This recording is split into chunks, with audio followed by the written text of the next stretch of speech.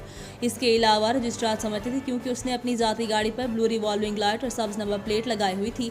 समुंदरी के शहरियों ने एसएचओ सिटी समुंदरी के इस इक़दाम को सराहते हुए खूब दाद दी और इस सिलसिले में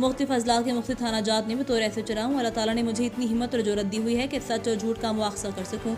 ऐसे क्रिमिनल लोग हमारे मोअज़्ज़ज़ जज साहिबान का नाम बदनाम करते हैं। इसके खिलाफ मुकदमा दर्ज हो गया है। जल्द ही गिरफ्तारी अमल में लाकर कानून के कटहरे में खड़ा करेंगे व मुताबिक कानून सजा दिलवाएंगे।